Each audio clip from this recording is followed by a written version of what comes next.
दिल्ली के उपराज्यपाल Anil Baijal press conference कर रहे, सीधे आपको वही लिए चलते हैं।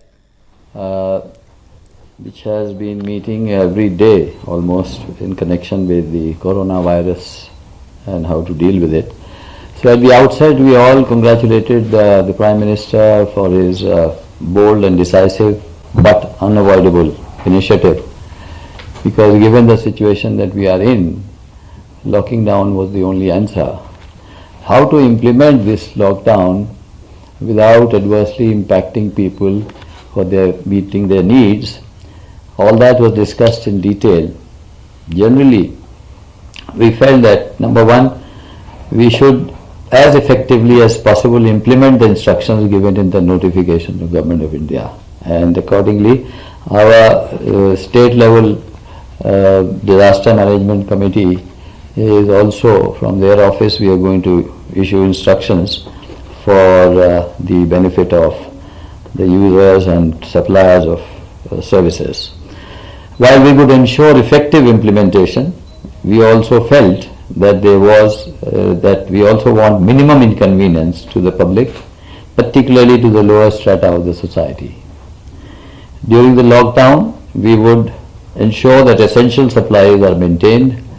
How would we go about it? Details have been worked out. We are going to have nodal officers who will be available, and we would like to deliver whatever is needed either telephonically or online, so that people are the inconvenience. It's bound to cause inconvenience to begin with, but we are trying to sort it out. Discussions have been held.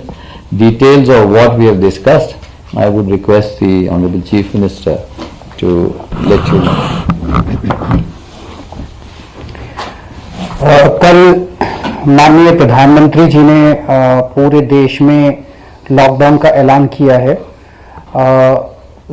सभी भारतवासियों की सेहत के लिए और उनकी जिंदगी के लिए ये कदम बहुत ज़रूरी था, और हम सब लोगों को मिलके अब दो काम करने हैं। एक तो ये कि किसी भी हालत में अपने घर से बाहर नहीं निकलना। कई बार हम अपने मन में तरह तरह के बहाने बना लेते हैं कि इस वजह से निकलना जरूरी है, मुझे उस वजह से निकलना जरूरी है। हम कोशिश ये करें कि हमें किसी भी हालत में घर से बाहर नहीं निकलना। दूसरी चीज, उसी वक्त जब एक तरफ हमें घर से बाहर नहीं निकलना, लेकिन जो जिंदगी की मूलभूत जरूरतें हैं उन जरूरतों को पूरा करना भी बहुत जरूरी है, जिसमें मैं कहूंगा कि दूध, सब्जियां, खाने का सामान, डेली टूथपेस्ट वगैरह इस तरह के सामान, और दवाइयों से संबंधित जितने भी, ये 5 चीजें बहुत जरूरी हैं जिसको एसेंशियल कमोडिटीज को सप्लाई करने वालों को तो निकलना पड़ेगा, और अगर आपको खरीदना है तो निकलना पड़ेगा। तो पहली चीज तो मैं आपको ये कहना चाहता हूं कि दिल्ली के संदर्भ में केंद्र सरकार, एलजी साहब, दिल्ली सरकार, दिल्ली पुलिस, हम सब लोग मिलके एक यूनिटी की तरह आपकी सेवा के लिए काम कर रहे हैं, आपके स्वास्थ्य के लिए काम कर रहे हैं, आपकी जिंदगी के लिए काम कर रहे हैं, आपके एसेंशियल सप्लाईज देने के लिए काम कर रहे हैं, और इसमें हमें सब लोगों के सहयोग की उम्मीद है। दूसरी चीज, पैनिक होने की जरूरत नहीं है। कल हम रात को प्रधानमंत्री जी के उद्घोषण के बाद हमने देखा कि 8 बजे के बाद से लाइनें लगने लगी दुकानों के ऊपर।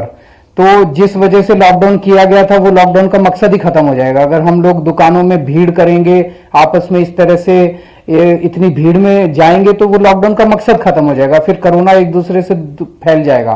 तो आपको, मैं भी बैठा हूं, एलजी साहब भी बैठे हैं, हमारे सारे सीनियर ऑफिसर्स यहां बैठे हुए हैं, हम सब लोगों ने पूरी तैयारी की हुई है। आपको मैं भरोसा दिलाना चाहता हूं कि आपको एसेंशियल सर्विसेज की कमी किसी हालत में नहीं होने देंगे। हम आपकी सेवा में हाजिर हैं। आप पैनिक बाइंग मत कीजिए। ऐसी कोई भी अफवाह की कोई दुकान नहीं खुलेगी, दुकानें खुलवाने की जिम्मेदारी हमारी है। आपके इलाके तक सब्जी पहुंचाने की जिम्मेदारी हमारी है। आपके इलाके तक दवाइयां, दूध, रोजमर्रा की जरूरतें पहुंचाने की जिम्मेदारी हमारी है। दुकानें खुलेंगी, आप तक सारी जरूरतें पहुंचेंगी। दूसरी चीज, जो लोग एसेंशियल सर्विसेज प्रोवाइड कर रहे हैं, किराने की दुकान वाले, बिजली वाले, पानी वाले, सरकारी कई अधिकारी हैं, प्राइवेट हॉस्पिटल्स हैं, सरकारी हॉस्पिटल्स हैं, सब्जी वाले, इन सब लोगों को पास देने की तैयारी की गई है। जिन लोगों के पास अपने आई कार्ड है, सरकारी हॉस्पिटल वालों के पास आई कार्ड होंगे, अपने जितने सरकारी कर्मचारी हैं एसेंशियल सर्विसेज में, बिजली वाले, पानी वाले, उनके पास अपने आई कार्ड होंगे। जो प्राइवेट हॉस्पिटल वाले हैं उनके पास अपने आई कार्ड होंगे। मीडिया वाले हैं उनके पास अपने आई कार्ड होंगे।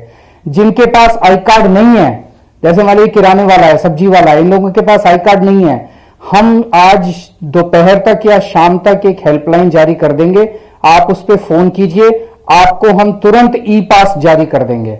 आप वो ई पास लीजिए और उसके बाद आप अपनी दुकान खोल सकते हैं। आप अपनी दुकान के लिए सामान ला सकते हैं।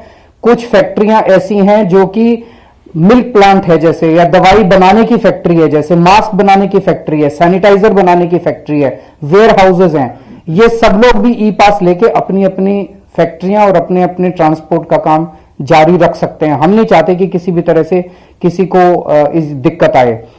पुलिस कमिश्नर साहब ने खुद अपने ऑफिस में एक हेल्पलाइन का नंबर दिया है। अगर आपको कहीं पुलिस से किसी तरह की दिक्कत आती है, आप इस नंबर पे फोन कीजिए। उन्होंने भरोसा दिलाया है कि उसके ऊपर तुरंत कार्रवाई की जाएगी। आप वो नंबर नोट कर सकते हैं, 23469536। मैं दोबारा रिपीट कर रहा हूं, 23469536। ये नंबर सीधे पुलिस कमिश्नर साहब के दफ्तर का नंबर है और इसके ऊपर आपको अगर पुलिस से कहीं भी किसी तरह की दिक्कत आती है, आप इस नंबर पे फोन कर सकते हैं। हम पूरी तरह से प्रयत्न कर रहे हैं कि इस कोरोना की महामारी का ये जो 21 दिन का पीरियड है, इसमें कोई भी भूखा ना सोए। उसके लिए तरह तरह के एफर्ट्स हम लोग कर रहे हैं। हम किसी भी तरह से आप लोगों को किसी भी तरह की परेशानी ना हो, इसकी कोशिश करेंगे। लेकिन ये बड़ा मुश्किल पीरियड है, परेशानियां होंगी, ऐसा नहीं हो सकती कि परेशानियां नहीं होंगी, परेशानियां होंगी, लेकिन हम सब लोगों को मिलकर इसका मुकाबला करना है।